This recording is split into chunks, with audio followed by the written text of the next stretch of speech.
Je suis heureux d'être ici sur la terre des hommes intègres. Je me prénomme Yao Azuma. Je suis de formation enseignant-chercheur, professeur des universités en énergie solaire et efficacité énergétique. Et j'ai plutôt d'autres casquettes plus intéressantes, notamment chef d'entreprise dans le domaine du solaire, donc fournir le solaire productif dans les milieux ruraux et aussi aider les PME, PMI en milieu urbain qui connaissent des problèmes de délestage. Et également, je suis écrivain, je publie justement des ouvrages littéraires de manière à questionner le système tel que nous allons le développer ce matin. Le Burkina Faso, je dis souvent, c'est mon deuxième pays. Pas parce que j'y suis ce matin, mais c'est une réalité. Parce que quand j'ai quitté mon pays d'origine, le Togo, pour aller étudier en Occident, le premier pays dans lequel j'ai atterri quand j'ai décidé de revenir en Afrique, c'est le Burkina Faso. Et j'ai eu à enseigner à 2 yeux, que vous connaissez peut-être tous, pendant près de 7-8 ans, avant de retourner dans mon pays, le Togo aujourd'hui, d'où je sais toute l'Afrique à partir de notre capitale Lomé. Donc merci encore une fois et bienvenue à tout le monde. Ce matin, nous allons démarrer le premier panel. Ce panel qui questionne le système dans lequel nous évoluons aujourd'hui, le monde dans lequel nous sommes. Et je suis bien heureux de pouvoir modérer ce premier panel. Sans trop tarder, je vais poser, disons, le fondement du débat que nous allons mener et puis vous présenter les éminents panélistes que j'ai avec moi. Vous allez certainement adorer parce que c'est des gens d'un certain niveau et qui sont très pointus dans leur domaine. Alors, nous allons débattre sur ce qui vous intéresse, ce qui nous intéresse. Nous sommes aujourd'hui dans un monde qui connaît beaucoup de problèmes. Problèmes sécuritaires, problèmes d'identité, problèmes économiques et pas mal de problèmes que vous et moi, nous ne pourrons pas énumérer aujourd'hui parce que nous sommes perdus dans tous ces problèmes-là. Il y a le problème climatique que nous vivons tous les jours.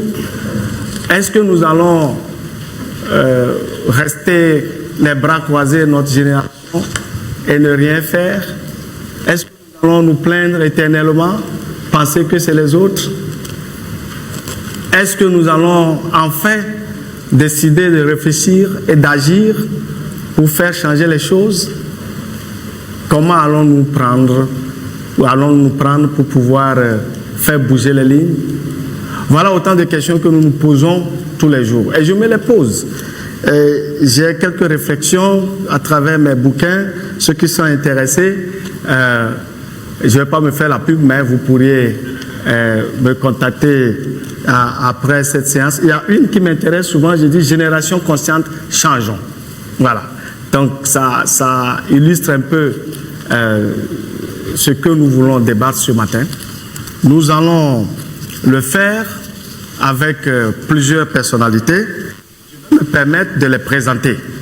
Et comme je ne veux pas écorcher ni leur nom, encore moins qui ils sont, vous allez me permettre de lire leur succincte biographie parce qu'ils sont beaucoup plus que ce qu'on a mis sur cette feuille. Alors, si vous permettez, je vais commencer par la seule femme qui est parmi nous, Mère Ja. Mère Ja qui est une personnalité extraordinaire. Elle est cofondatrice du CEVAS et de Ecologia au Bénin, fervente défenseur de l'environnement. C'est dans un espace naturel de 4 hectares au cœur de la forêt de Paou, dans la commune de Ouida au Bénin, que Mère Ja et son mari ont fondé le centre d'éveil, d'animation et de simulation pour enfants. C'est vaste. Un centre éducatif unique et en son genre. Je pense que mon micro a quelques soucis, mais je pense que ça va aller. Alors, en son genre, au Bénin, cette UAGNR, elle ne le fait pas, hein, qui est d'origine camerounaise. Au sourire contagieux, elle nous a contaminés dans la voiture ce matin en arrivant avec son sourire, a quitté la Guadeloupe, d'où vient son époux et où sont nés ses enfants, dans le cadre du retour volontaire de la diaspora historique sur la terre mère ancestrale. Ensemble, ils créent écologiquement une école primaire au sein du CEVAST, offrant la possibilité aux enfants défavorisés, issus du milieu rural, de s'épanouir à travers une approche différente de la scolarité, mêlant histoire panafricaine, agroécologie et artisanat. Vous voyez, c'est carrément une autre forme d'éducation. Sa mission, faire du CEVAST un lieu de vie, d'accueil et d'émulation, de manière à influencer le reste de l'humanité à revenir à un mode de vie en harmonie avec la nature. Et son rêve, c'est de dupliquer ce modèle dans d'autres pays africains.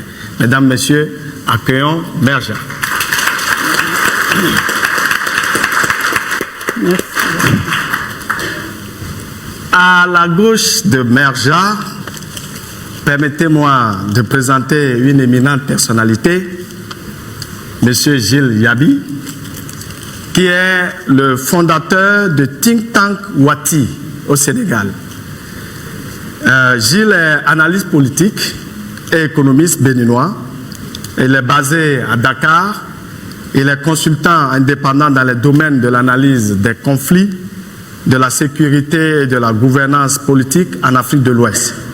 Auteur d'un blog, gillesyabi.blogpost.com, puis fondateur en 2014 de Wati, un think tank citoyen, participatif et multidisciplinaire sur les dynamiques ouest-africaines et les perspectives pour l'Afrique et ses habitants dans les prochaines décennies. Gilles est docteur en économie du développement. Il a été journaliste à l'hebdomadaire Jeune Afrique, que vous connaissez bien, et pendant 7 ans, de 2007 à 2013, analyste politique principal, puis directeur du bureau Afrique de l'Ouest à Dakar, de l'International Crisis Group, une ONG internationale qui œuvre pour la prévention et la résolution des conflits armés. Accueillons Gilles.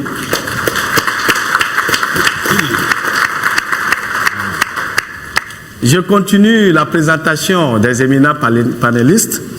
À ma droite, j'ai fortuitement découvert que M.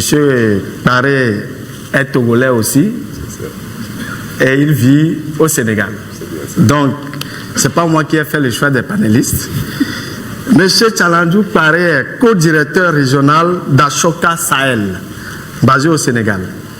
Tchalandou a 15 ans d'expérience dans la recherche, l'identification, la sélection et l'accompagnement d'innovation sociale, la cartographie des acteurs clés, ainsi que des organisations de l'écosystème pour un impact systémique, collectif, et le soutien à l'échelle des innovations sociales à travers l'Afrique. Tchalandou a rejoint Ashoka en 2013 et occupe le rôle de co-directeur régional pour Ashoka dans la région du Sahel.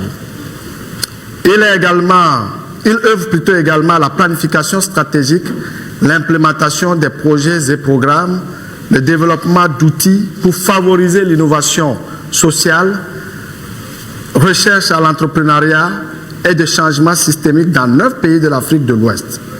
Avant Ashoka, Tchalandou a occupé différents pôles de direction au sein des mouvements associatifs de jeunes, en mobilisant et formant des jeunes sur les questions de leadership, d'engagement communautaire et d'impact social. Il a fondé en 2016 CEDO Invest, une structure qui identifie, prépare un pipeline de jeunes entreprises pour attirer des investissements afin d'accélérer leur développement et participer ainsi à la création d'emplois en 2022, il fonde un groupe scolaire bilingue pour promouvoir l'équité dans l'accès à une éducation de qualité. Voilà, je pense que je ne suis pas en mesure de tout dire dans les petits détails et je pense qu'ils auront l'occasion de montrer tout ce qu'ils sont. Accueillons M. Tabré Taladou. Bienvenue. The last but not the least, qui prend part à ce panel, professeur Jacques Nanema.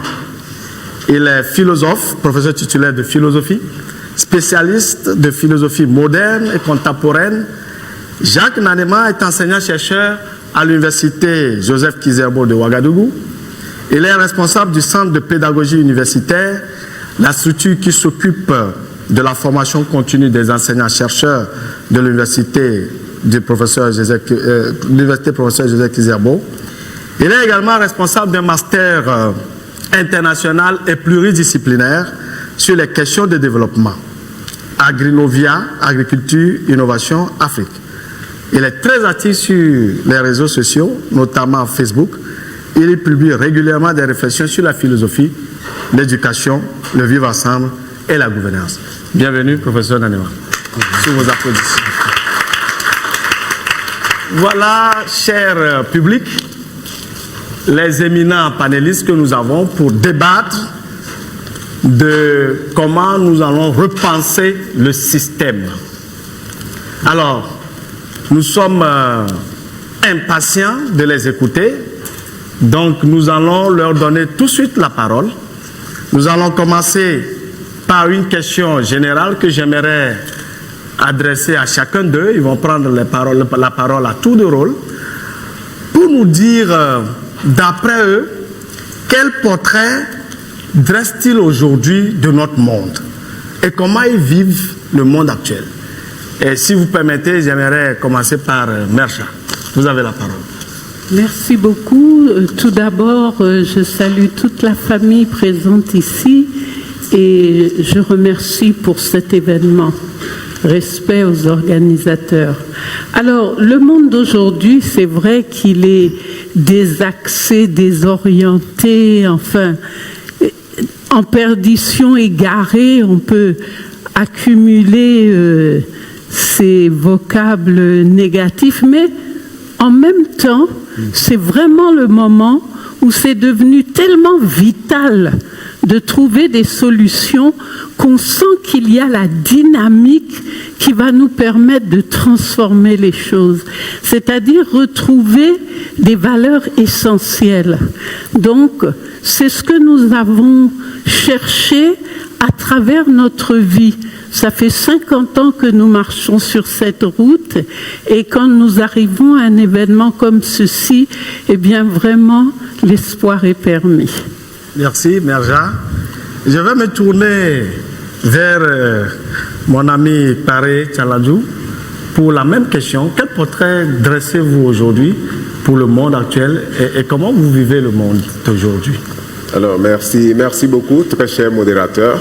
Et déjà, d'ores et déjà d'entendre à mes propos, je souhaitais aussi remercier les organisateurs, en l'occurrence la Fabrice, qui a bien voulu justement nous inviter, nous convier à cet événement.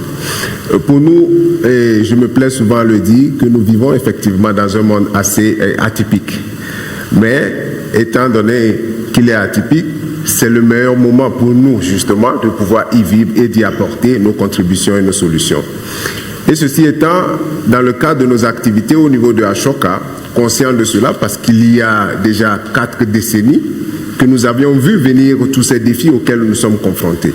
Nous nous sommes dit qu'il était important d'arriver à identifier des personnes qui sont avant-gardistes, qui voient les choses venir, qui se positionnent plutôt dans la prospective, qui se projettent dans l'avenir, qui ne sont pas dans le présent, mais plutôt dans le futur, qui anticipent les problèmes. Et oui, aujourd'hui, notre monde, ça ne va pas. Il y a plein de défis. Lesquels défis sont? Il y a beaucoup d'individualisme, ça il faut le souligner. Nous avons également une concurrence accrue qui est également à noter. et l'accumulation des richesses. Alors, tous ces défis en soi, ce sont ces problèmes qui minent justement notre communauté. Et pour nous, nous pensons que c'est le meilleur moment pour vivre et le meilleur moment également pour pouvoir faire face à ces défis et venir avec des solutions. Et nous comptons fortement sur les innovateurs pour ce faire. Je vous remercie. Merci beaucoup, Tchalandjou, pour vos éléments de réponse. Alors, je vais passer la parole au professeur Nanema pour la même question. Pour vous, quel monde vivons-nous aujourd'hui? Comment vous vivez ce monde?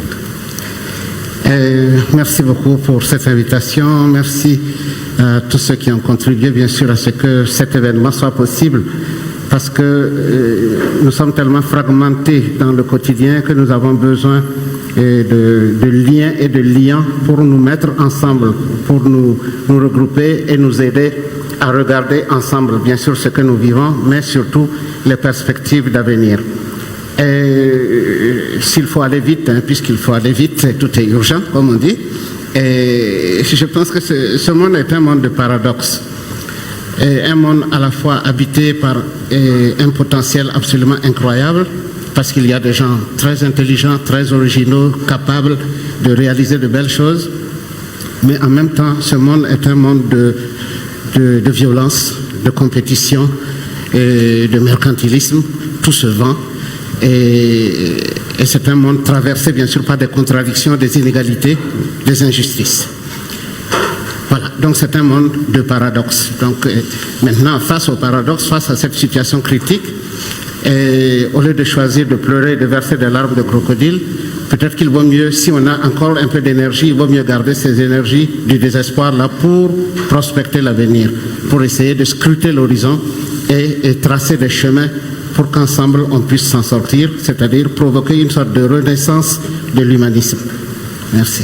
Merci, professeur Nanema, pour votre réponse à cette question. Je vais finir avec Gilles Yabi. Comment vivez-vous le monde d'aujourd'hui? Quel portrait tracez-vous de ce monde? Merci beaucoup. J'espère que vous m'entendez. Oui. Merci beaucoup. Je ne saurais commencer sans remercier également la Fabrique pour cette invitation et surtout pour la chaleur de l'accueil. On a été extrêmement bien accueillis et surtout aussi l'extrême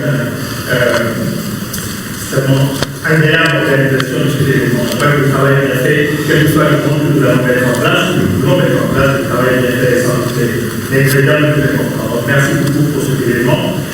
Mes prédécesseurs ont un peu mis la pression en étant extrêmement concis, je vais essayer de le faire. Je voulais quand même rappeler simplement des points factuels sur l'état du monde. À titre d'exemple, on est au Burkina Faso, au Sahel. Moi, j'ai travaillé beaucoup sur les questions sécuritaires et politiques pour les 10 dernières années en Afrique de l'Ouest. Le constat, c'est quand même qu'on est dans une situation extrêmement préoccupante du point de vue sécuritaire. Évidemment, ici au Burkina, on le sait très bien. Mais ce n'est pas seulement au Burkina, c'est l'ensemble du Sahel, c'est l'ensemble de l'Afrique de l'Ouest. Lorsqu'on regarde la trajectoire sur les 10-15 dernières années, on est très inquiet. Et lorsqu'on regarde les perspectives, on n'est pas totalement rassuré. Donc c'est quand même un élément aussi sur l'état du monde, parce que c'est là où nous sommes. La guerre au Soudan, bon, c'est pas forcément ce qui nous occupe tout le temps, mais c'est une guerre de plus sur notre continent. Et là aussi, j'ai l'impression que le micro à nouveau est... C'est la technique peut nous aider. Oui, je disais que si on regarde aussi le conflit actuel au Soudan, au moment où nous parlons, nous avons une situation absolument atroce en pleine capitale, un des pays les plus peuplés, les plus vastes en tout cas du continent, par les plus peuplés.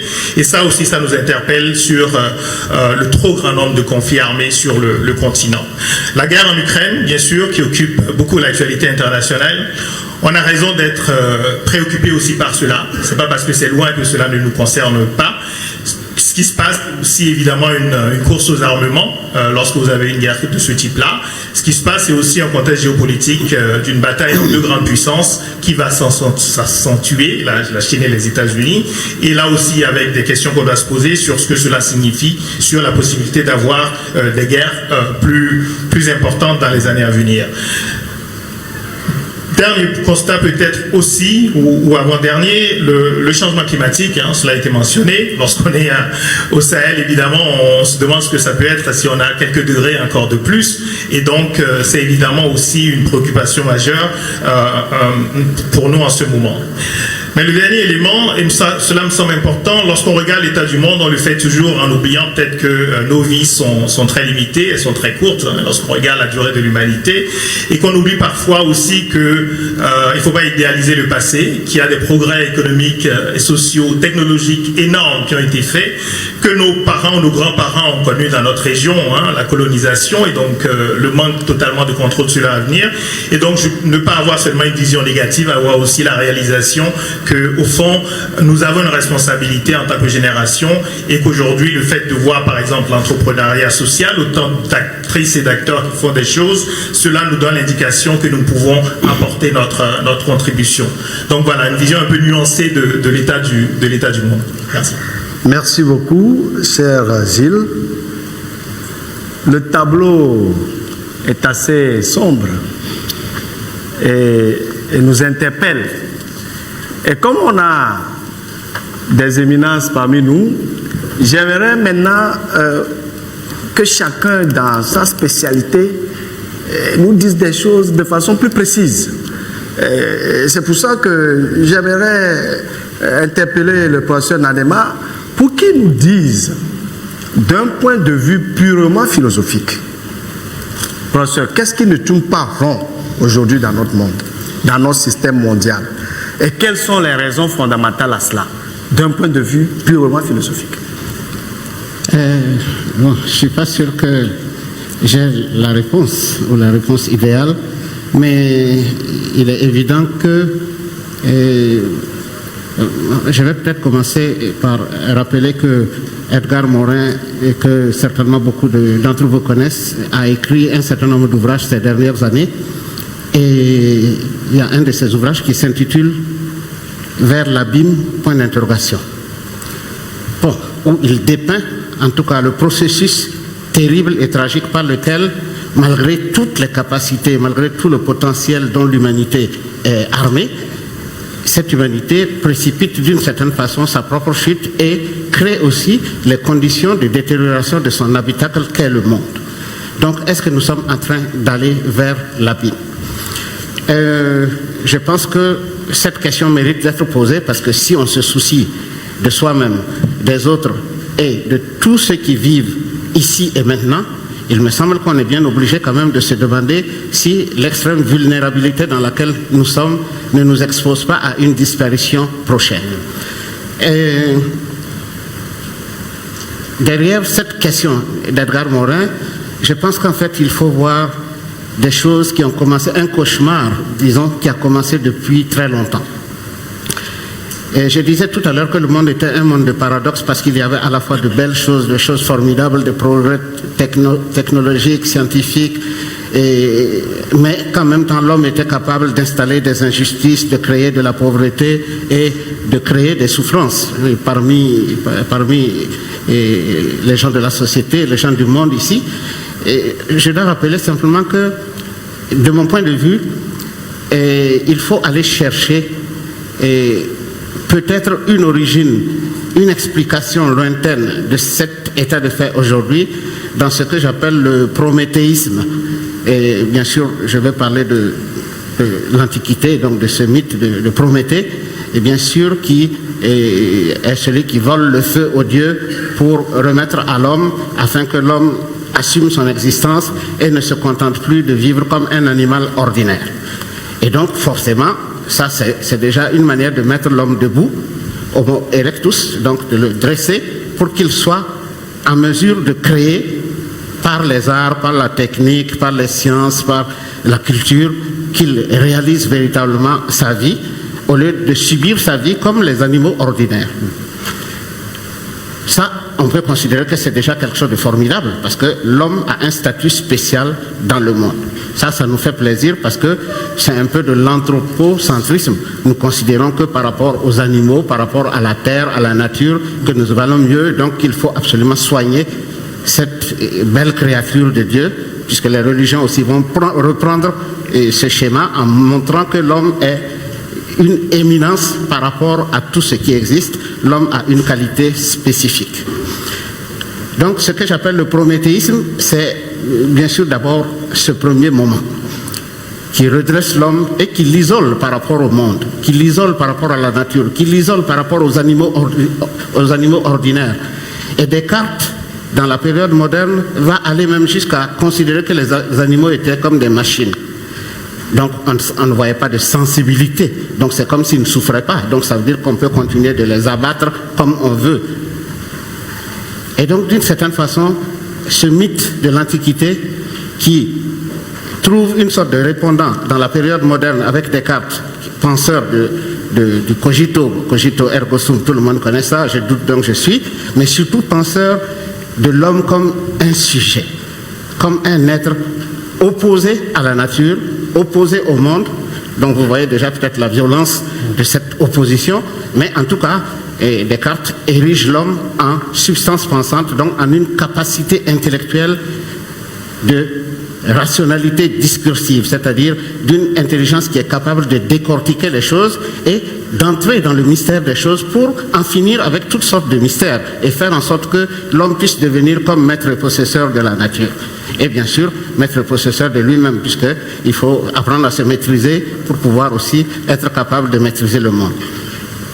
Après le moment moderne, il y a ce qu'on pourrait appeler l'exacerbation de l'individualisme dans la période contemporaine. Par exemple, un philosophe comme Jean-Paul Sartre a bien mis cela en exergue.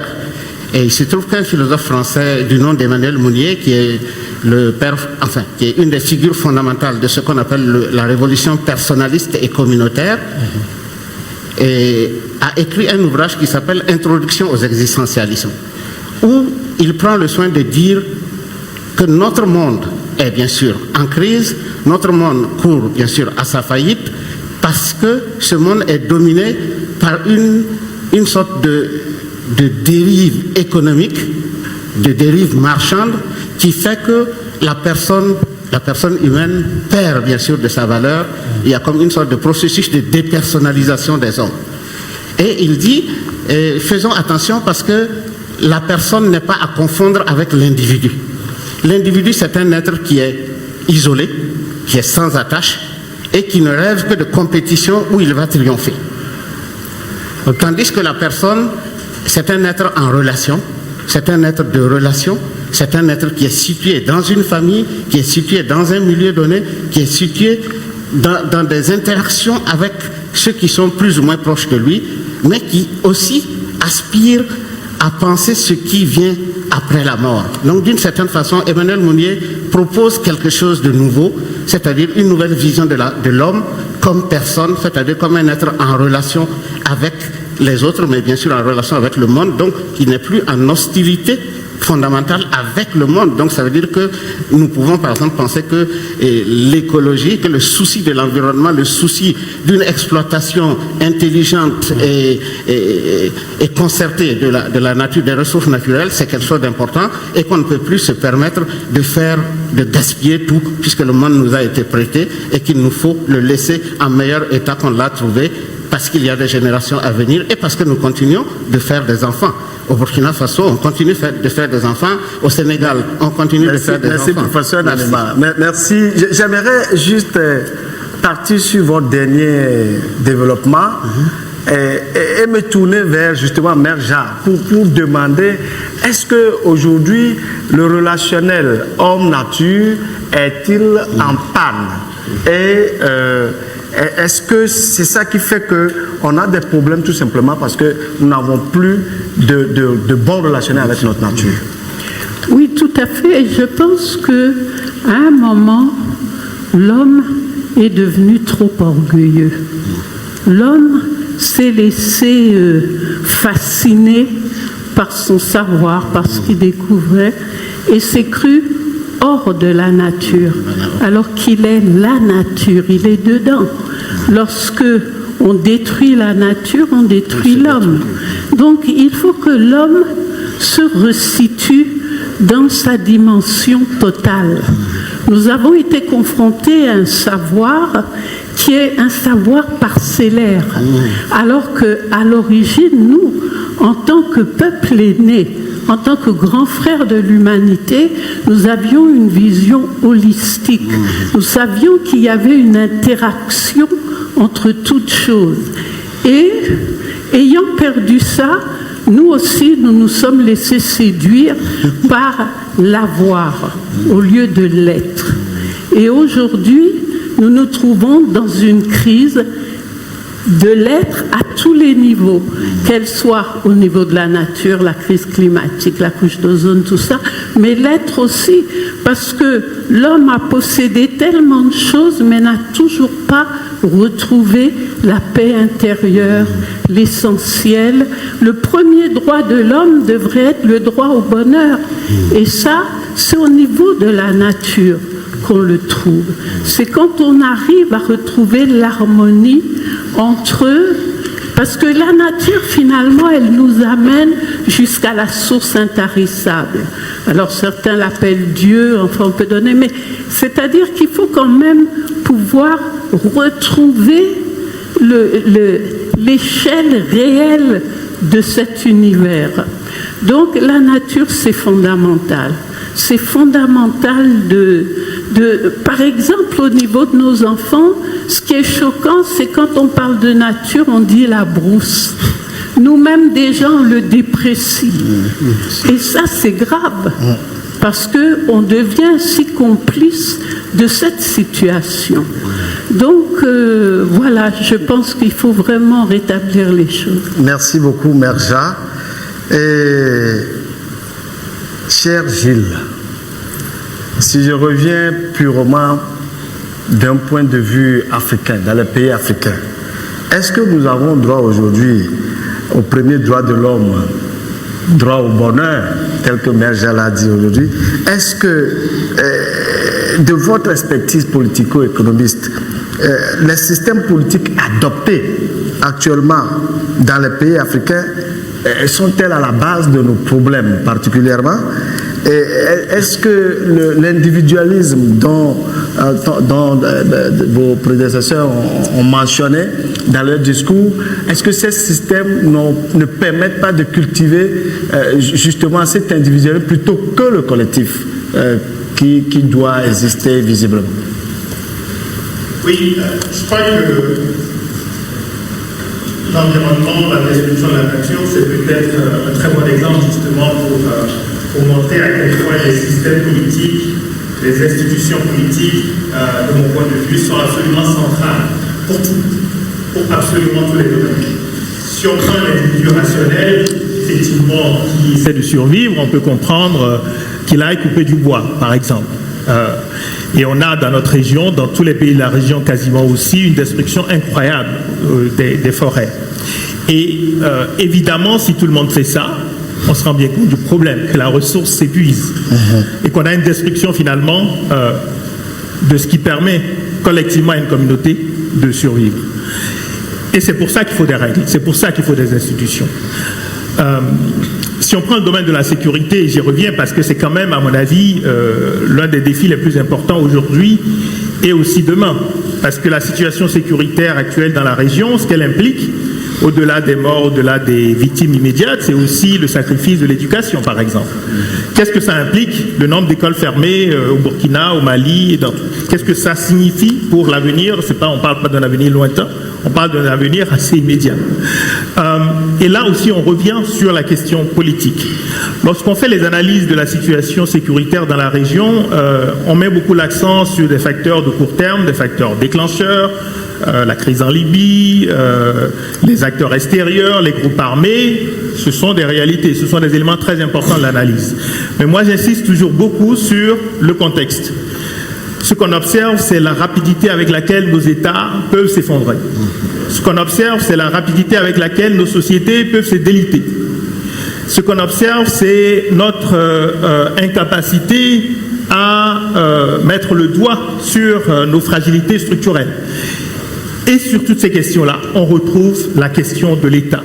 Quels États nous avons construits, quelles institutions politiques nous avons mis en place pour avoir plus de chances d'avoir de bons leaders. Je dis bien plus de chances parce que je pense qu'il n'y a jamais de garantie qu'un système politique produise du bon leadership. Mais un système politique doit nous donner plus de chances, il doit être construit de manière à ce qu'on ait plus de chances d'avoir les bons leaders. Parce que c'est quand même eux qui vont prendre les décisions les plus importantes. Et c'est aussi le système politique qui va réguler la manière dont un président, lorsqu'il arrive au pouvoir, la manière dont il va exercer le pouvoir. Est-ce qu'il va avoir des contre-pouvoirs? Est-ce qu'il va avoir de la discussion? Est-ce qu'il va y avoir d'autres institutions qui vont jouer leur rôle de manière indépendante? On retombe sur la question du cadre institutionnel dont on se dote. Et donc, je crois que c'est absolument déterminant. Et le dernier élément, c'est l'économie. Beaucoup d'économistes, je suis économiste de formation, mais beaucoup d'économistes ne seront pas d'accord pour dire que la politique est plus importante que l'économie. Mais en fait, moi, je crois que c'est très clair que la politique est beaucoup plus importante que l'économie. Les institutions qu'on met en place. On peut avoir des réussites économiques individuelles, des entrepreneurs géniaux qui font des choses. Il y en a sur le continent. Dangote, l'homme le plus riche du continent, est un bon exemple au Nigeria, mais lorsque vous regardez collectivement le Nigeria, c'est encore aujourd'hui, dans le classement des pays africains, n'est pas en haut du classement pour le niveau de revenus par habitant ou même pour le niveau des indicateurs d'éducation. Donc ça montre bien qu'on peut avoir des réussites économiques individuelles, mais pour avoir des sociétés, des pays où on a une amélioration des conditions économiques pour la masse, ça suppose d'avoir des États. Ça suppose d'avoir des institutions politiques qui vont gérer, réduire les inégalités territoriales, qui à mon avis sont un élément central de l'explication de la situation dans les pays de la région. On a besoin d'États pour la sécurité, on a besoin d'États pour les politiques d'éducation, on a besoin d'États pour les politiques de santé, on a besoin d'États pour reconstruire le lien que nous avons avec la nature. Merci beaucoup Gilles. Pour toucher du doigt ces aspects politiques qui sont fortement des éléments perturbateurs des fois de notre vie tout simplement, mais je vais me tourner vers Tchalandjou puisque Gilles dans ses propos il a parlé d'économie, il dit la politique est plus forte que l'économie, mais on remarque quand même que l'économie mondiale en parle aujourd'hui. D'après vous, quelles sont les raisons? Alors, vraiment, très cher Yao, pour nous, c'est très clair. Et c'est là où la majorité ou la majeure partie d'entre nous avons raté le cocher. C'est que nous vivons dans une nouvelle réalité. Et cette nouvelle réalité, c'est quoi? C'est qu'aujourd'hui, les revenus, de la manière dont les revenus sont répartis ou distribués, vraiment, il y a un gap.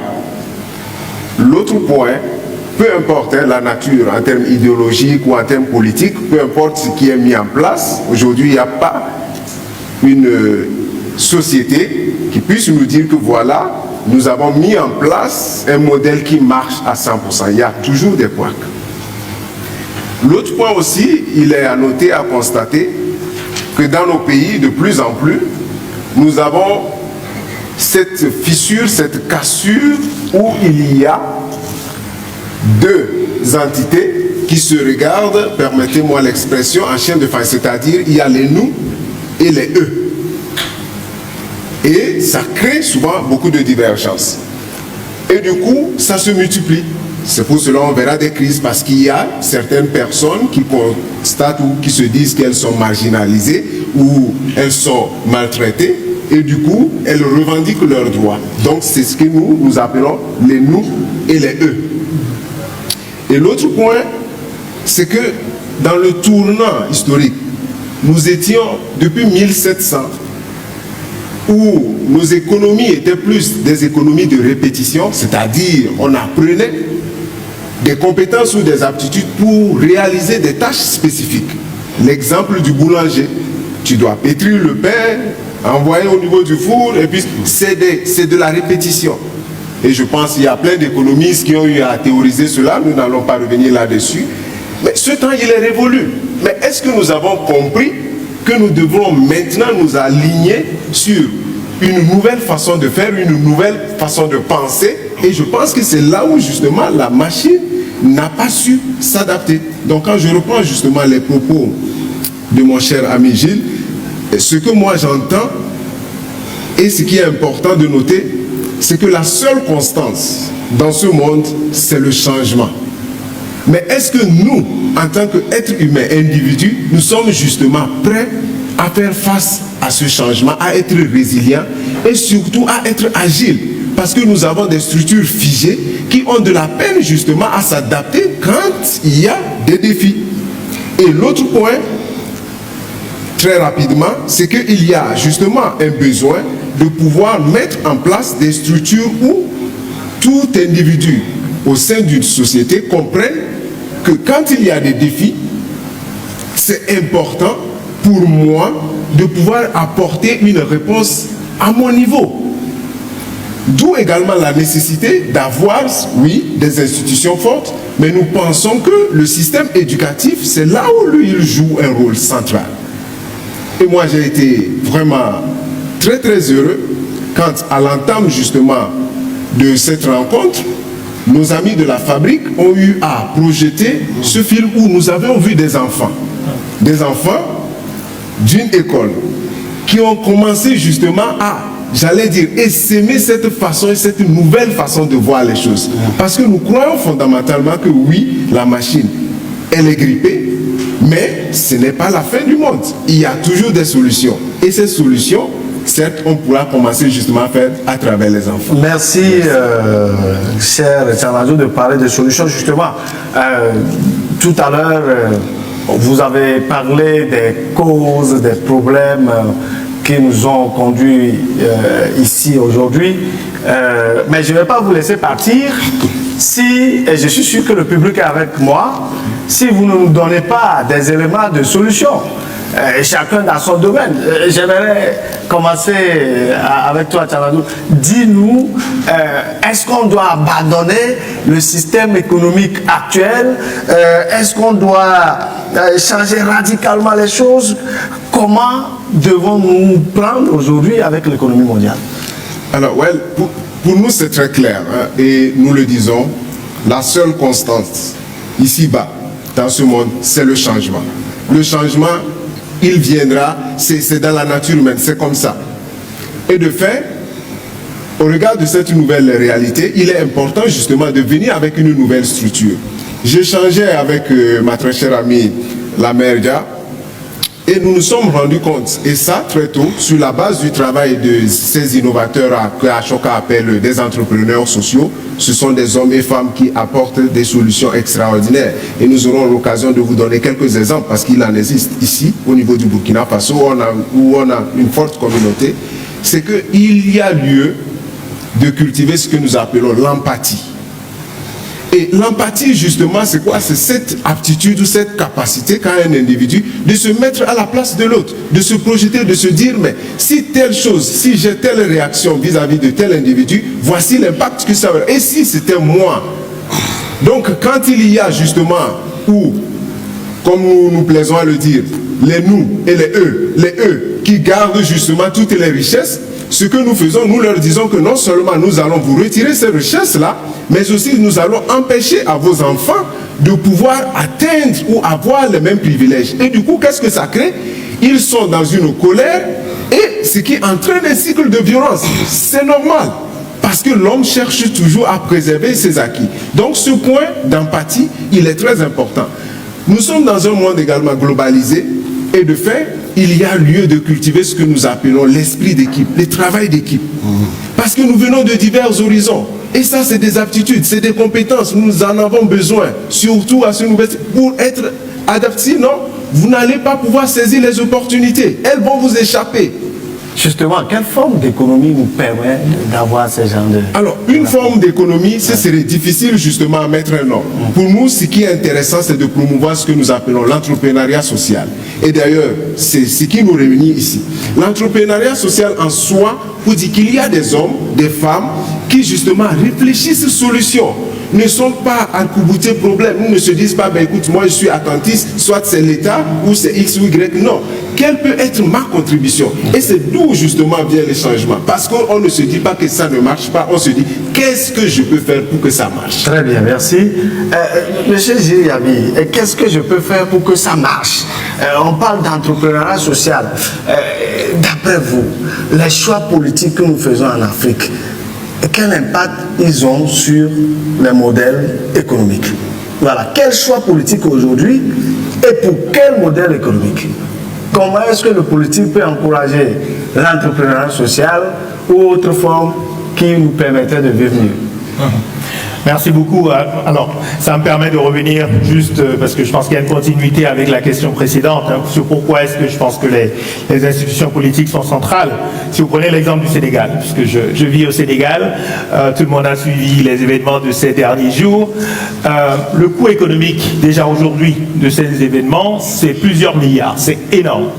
Et ça, c'est le coût des destructions, etc. Mais c'est rien du tout par rapport au coût en termes d'image, qui va faire en sorte que beaucoup d'investissements vont être décalés au moins jusqu'à l'année prochaine, parce que tout le monde va attendre l'élection avant de pouvoir, disons, investir sérieusement dans l'économie sénégalaise.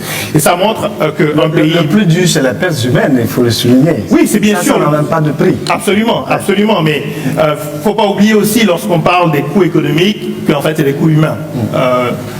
Ce sont aussi des coûts humains, on ne le sent pas tout de suite, mais il y a des coûts humains indirects lorsque vous avez des pertes économiques. Parce que c'est de l'argent, par exemple, qu'il va vous manquer pour investir dans l'éducation, dans la santé. Donc vous allez avoir aussi un impact humain des coûts économiques. Donc c'est pour ça que vraiment la stabilité, la sécurité sont des éléments absolument déterminants pour toute activité économique. Et bien sûr, les agriculteurs qui sont déplacés, à nouveau on est au Burkina, le million de déplacés, c'est évidemment beaucoup d'acteurs économiques qui ne peuvent plus faire ce qu'ils avaient l'habitude de faire. Ça induit aussi des coûts humains absolument astronomiques. Donc c'est clair qu'il y a un lien direct entre les choix politiques qui induisent des situations de fragilité sécuritaire et l'économie.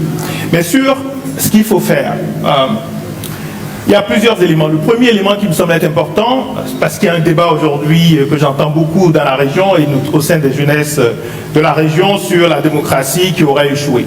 Bon, on fait une sorte de procès à la démocratie en tant que système ou en tout cas comme mode d'organisation qui aurait échoué et qu'on nous aurait imposé et qui aurait en plus échoué.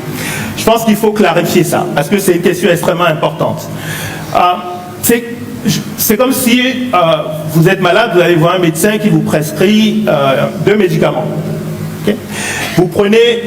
Vous achetez le premier, vous le coupez en 2, vous décidez de votre propre dosage. Au lieu de prendre un comprimé, vous prenez la moitié. Le deuxième, vous trouvez, vous ne l'aimez pas, ou quelqu'un vous a parlé d'un autre, vous choisissez de ne pas l'acheter, vous prenez vous-même un autre médicament. Et ensuite, vous accusez le médecin qui vous a prescrit l'ordonnance que cela ne vous a pas guéri.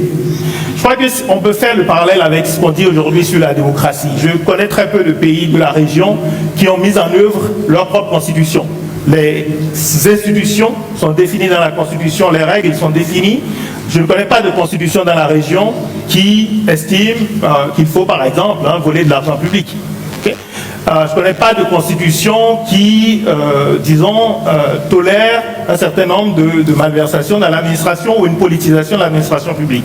Donc ce que je veux dire, c'est que avant d'accuser le modèle, il faut quand même se poser la question, est-ce qu'on a appliqué les principes fondamentaux du modèle humain? Oui, ce qui ne veut pas dire que le modèle n'a pas de problème. Mais je pense que c'est important de le clarifier. Sur ce point, je pense que lorsqu'on regarde, tout à l'heure, Tchalandou a dit, peu importe où on se trouve, il y a quand même des problèmes.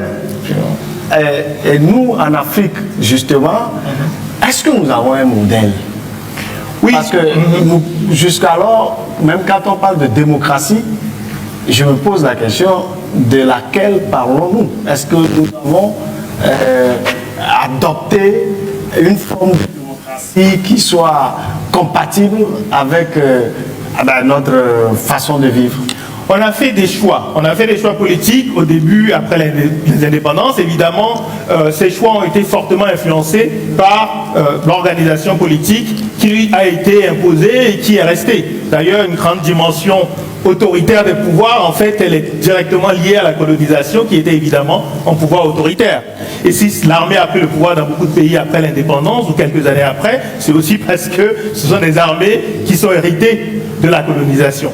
Mais après, je pense qu'au cours des dernières décennies, les constitutions sont certes inspirés, mais ce ne sont plus, je pense que c'est très réducteur chaque fois de dire ce sont des copier-coller. Il y a quand même des différences entre les constitutions des pays francophones par rapport à celle de la France, et il y a des différences entre les constitutions même de pays voisins francophones.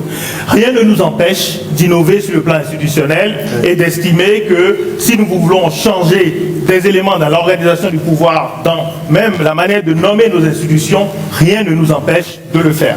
Donc ce qui me semble être problématique, c'est d'être tout le temps dans une logique essentiellement de déresponsabilisation et d'accusation. Nous avons le devoir de réfléchir à nos institutions politiques, mais par contre, je ne pense pas qu'il s'agisse de penser nos institutions par rapport à comment nous vivons ou par rapport, ce que j'entends souvent, voilà, à nos sociétés, etc. Je pense qu'on doit les penser pour l'avenir. Ça veut dire qu'on doit les penser aujourd'hui pour nos sociétés telles qu'elles sont dans leur diversité. Il y a des jeunes qui ne veulent plus accepter des formes autoritaires de pouvoir, par exemple. Il y a peut-être une partie de la société qui est encore attachée à des modes traditionnels d'organisation du pouvoir. C'est à nous, je pense, de regarder nos sociétés telles qu'elles sont et d'être absolument créatifs. Et nous, à Wati, le think tank que j'anime, une grande partie de notre travail, c'est de permettre cette réflexion collective, ouverte à tout le monde, pour qu'on réfléchisse à nos institutions. Il y a beaucoup de propositions, mais évidemment, on n'a pas le temps de les développer. Je vais les renvoyer aussi de tout à l'heure, je reviendrai. Mais voilà, on pourrait y revenir. Ouais, on va y revenir, parce que j'aimerais passer la parole à Merja pour lui demander, est-ce que, tout simplement, il ne faudrait pas trouver des solutions de meilleur rapport avec, de l'homme avec la nature pour résoudre tous ces problèmes. Et quelles propositions faites-vous, Merja, par rapport à comment améliorer le système actuel et comment pouvons-nous contribuer à un meilleur équilibre entre l'homme et l'environnement? Oui, de toute façon, vous avez dit le mot, équilibre, harmonie. Et puis le thème même, c'est repensons le système, c'est-à-dire on est tous conscients qu'il faut un effort de créativité, qu'il faut des nouvelles donnes. Et c'est vrai que nous, on a vécu quand même le viol de notre imaginaire. Nous n'avons pas pu, en tant que peuple, apporter notre contribution spécifique. Et il nous est demandé de faire cet effort pour trouver quelles sont les institutions qui tiendront compte. Et là, la nature nous parle encore, parce qu'on parle de biodiversité. Et il faut qu'on tienne compte de la biodiversité culturelle, aussi de la biodiversité des êtres, et qu'on arrive à impliquer, à utiliser tout cela pour maintenant faire une proposition où chacun pourrait apporter son plus. Parce que ce que la nature vous apprend, c'est que chaque chose a son importance. Chacun de nous est un pouvoir. Donc ça nous redonne ce sentiment, non seulement un sentiment, mais une possibilité d'action, une possibilité, malgré qu'on se sente écrasé, c'est vrai, par tous ces défis, mais quand même il y a une certitude en nous que nous pouvons, que nous devons et que nous vaincrons. Merci beaucoup, Merja. Permettez-moi de me tourner vers professeur Nanema. Professeur Nanema, dites-nous, nous aujourd'hui ici en Afrique, quel idéal poursuivre? Et surtout, est-ce que l'Afrique n'a pas d'idéal à créer pour un meilleur équilibre mondial? Qu'est-ce que vous pensez de ça? Bon, à l'étape actuelle, notre monde s'est, disons, globalisé, mais en fait, je veux dire, il n'y a qu'un seul monde, et nous sommes tous habitants de ce monde. Et je pense que s'il y a vraiment un défi qui ne s'impose pas seulement aux Africains, c'est que chacun essaye d'être humain. Parce que jusqu'à présent, on a des expériences culturelles, sociales, ici et là, qui s'opposent quelquefois, qui se distinguent, mais essayer tous d'être humains, ça c'est un projet collectif, c'est un projet universel. Et quand je m'oppose, quand je me plains par exemple du fait qu'en Europe, on ne se tend pas souvent la main, c'est simplement des petites différences culturelles, mais ça ne veut pas dire qu'on se manque de respect, ça ne veut pas dire qu'on ne fait pas attention à l'autre. Parce qu'on a vu par exemple, quand la Somalie était en train de mourir de faim, on n'a pas vu beaucoup de Burkinabés en Somalie, mais par contre on a vu des Européens qui étaient là. des gens qu'on accuse d'être individualistes qui étaient là et qui s'occupaient de nourrir les gens. On voit à Om Kizito ici, dans les orphelinats, que c'est souvent des gens qui viennent d'ailleurs, qui viennent donner des soins aux gens les plus vulnérables chez nous, dont nous ne voulons pas nous occuper. Donc ça veut dire qu'en fait le défi, il ne faut pas qu'il soit local. Le défi est universel. Être humain, ça c'est notre première occupation. Chacun, où qu'il soit aux États-Unis, qu'il soit en France, ou qu'il soit au Burkina Faso ou à Lomé, doit se préoccuper d'être le plus humain possible.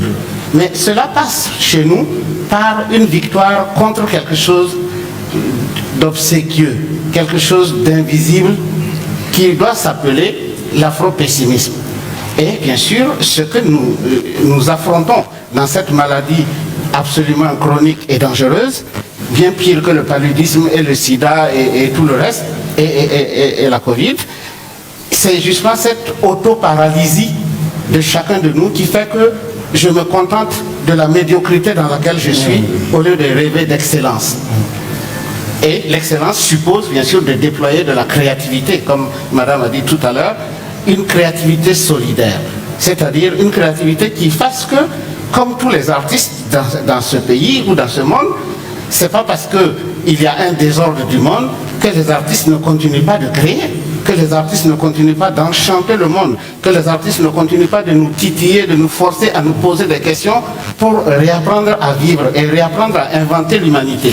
Il me semble que de ce côté-là, la victoire contre ce que j'appelle l'afro-pessimisme, notre maladie endémique et chronique, ça c'est véritablement ce qui va permettre de libérer en quelque sorte à la fois l'horizon et aussi l'espérance de construire un chemin de liberté pour tous.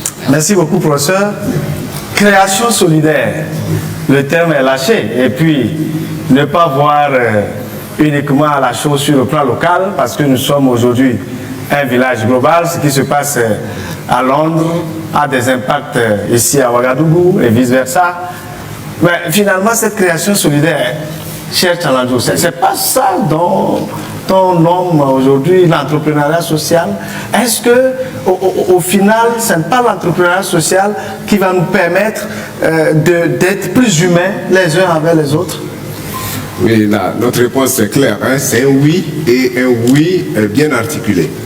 Dans ce sens que juste le professeur Nanema a donné que cette maladie endémique, hein, dans laquelle réellement nous tous nous devons être compte, et je me permets de revenir un peu sur Thomas Sankara il disait abat les paresseux, si je me rappelle très bien, pour dire qu'effectivement il y a urgence qu'il y ait justement des apports en termes de solutions. Et ça se caractérise, ça a un nom. Ces personnes-là, ces hommes et femmes qui apportent des solutions de façon innovante, qui cherchent à résoudre des problèmes, c'est les entrepreneurs sociaux. Et nous croyons fondamentalement que c'est le type d'individus privilégiés que justement nos États doivent pouvoir avoir à la table pour discuter. Parce que voici des personnes qui apportent des réponses à, je peux me permettre cela, à certaines failles de nos États. Parce que quand nous avons quelqu'un comme Dr Dakio Zéphirin Pando, qui fait un truc extraordinaire, un homme magnifique que vous devez justement chercher à connaître si vous ne le connaissez pas, qui est burkinabé, qui est justement le fondateur de Phytofla, qui est un Ashoka Fellow. Cet homme qui vraiment a revalorisé tout ce qui est la pharmacopée, mais en mettant en place tout un système allant, quand nous disons la chaîne de valeur de la pharmacopée, parce que allant jusqu'à la culture, jusqu'à la production des médicaments qui sont maintenant présents au niveau des officines, au niveau du Burkina Faso et partout ailleurs. Voici le genre d'individu que nous devons célébrer.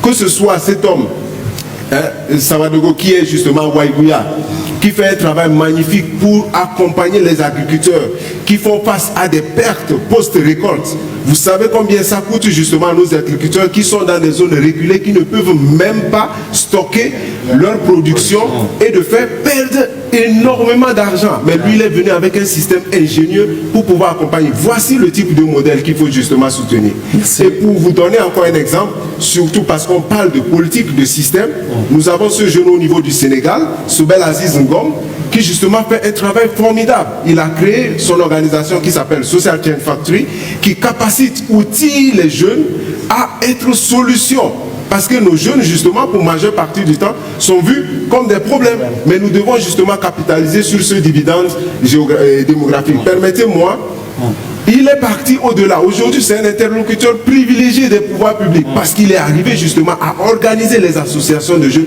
pour dire, en lieu place qu'on aille individuellement, il y a lieu de pouvoir mutualiser nos efforts, de pouvoir mettre ensemble nos ressources et nos énergies afin d'avoir quoi? Un impact systémique, c'est-à-dire accompagner les États dans leur définition de politique de jeunesse, que ce soit sur les questions d'employabilité, pour que justement ça soit plus efficient, en lieu place que chaque association de jeunes ou d'organisation soit là de son côté. Donc il y a aussi, quand on dit repensons le système et agir comme un, c'est important qu'on se mette ensemble, qu'on vienne avec des solutions, qu'on puisse mutualiser nos efforts.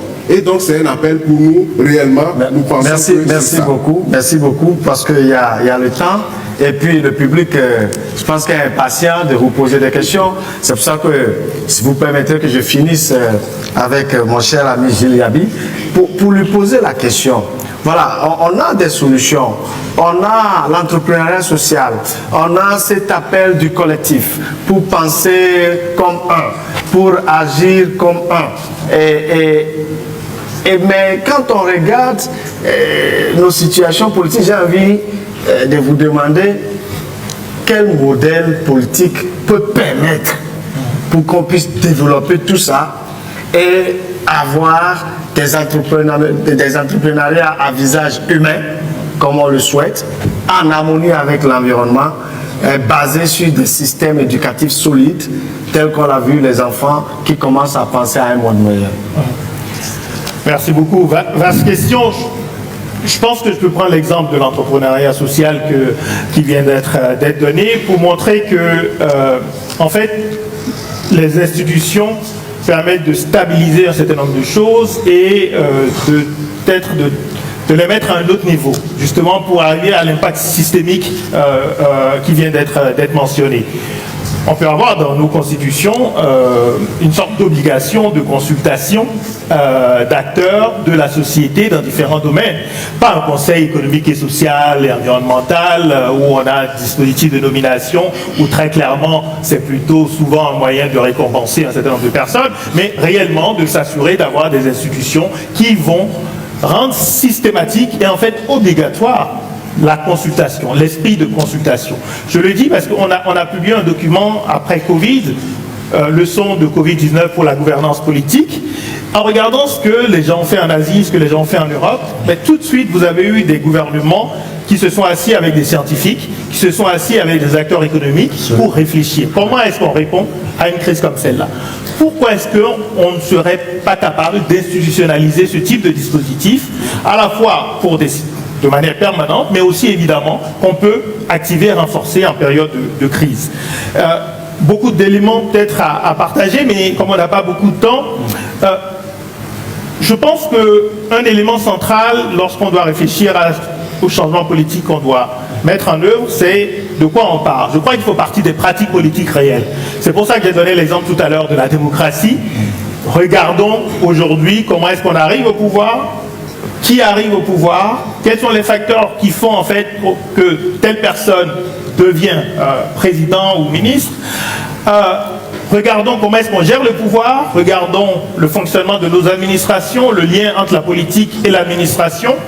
Si on ne dépolitise pas au maximum l'administration, on ne peut pas s'attendre à des miracles du point de vue des politiques publiques. Donc c'est un point central, par exemple, des réformes qu'on peut mettre en œuvre. La dépolitisation, il ne faut pas juste le dire, on peut l'inscrire dans nos textes et l'organiser. Et donc partie des pratiques politiques. Et le deuxième élément, c'est être réaliste. Je sais qu'on veut repenser le système, on veut mettre en place de nouveaux systèmes, mais je crois que souvent, lorsqu'on a cette envie, on oublie d'abord que c'est extrêmement difficile.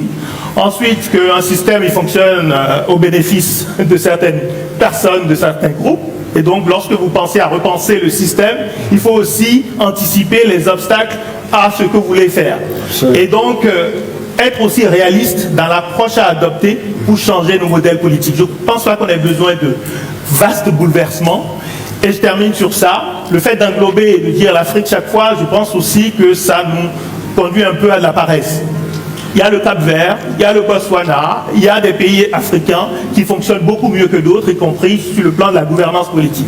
Allons regarder comment ça fonctionne, comment est-ce que leurs institutions permettent de maintenir un rapport entre les gouvernants et les gouvernés qui soit réellement, qui conduisent vers l'intérêt général. Je crois qu'il y a des solutions, il y a des pistes, mais on doit réfléchir de manière assez chirurgicale, je pense, à nos institutions, et pas seulement penser à du grand bouleversement, démocratie versus régime autoritaire. Merci beaucoup, cher Gilles.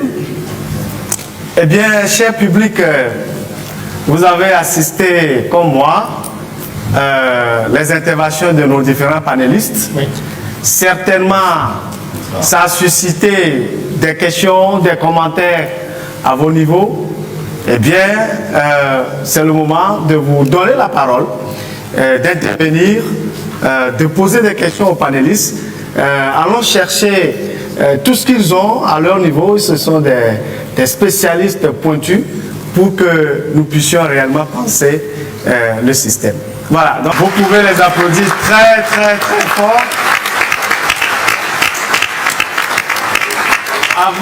Avant de clore le panel, permettez-moi de faire une remarque et de dire un dernier mot. La première remarque, j'ai constaté souvent, quand il y a des calamités naturelles, telles que les tremblements de terre, eh bien, quand les secouristes arrivent, ils recherchent des vies humaines ou alors des corps ensevelis. Je n'ai jamais vu des secouristes en train de chercher l'or ou le diamant que les gens auraient mis dans leur bâtiment ou l'argent. Quand il y a eu même le World Trade Center, ce n'est pas l'argent que les gens sont allés chercher d'abord. On a cherché des vies, on a cherché des corps même. Ça veut dire que l'être humain est plus que tout. Et si nous avons compris ça, si nous avons compris que nous devons vivre mieux ensemble, et mettre donc le dispositif approprié au cœur de notre système, donc l'école, redonner de nouvelles missions à notre école, d'un point de vue de chacun des panélistes ici, je pense que nous serons sérieusement en train de repenser le système et faire un meilleur système pour nous et pour les générations futures. Alors, sur ces notes que j'aimerais, encore une fois, qu'on acclame fort ces panélistes. Et j'aimerais surtout qu'on fasse un banc spécial à la fabrique qui nous donne justement l'opportunité de se trouver ici, et de parler de cette question. Bravo à vous, bravo à l'organisation. À très bientôt. Merci à tous.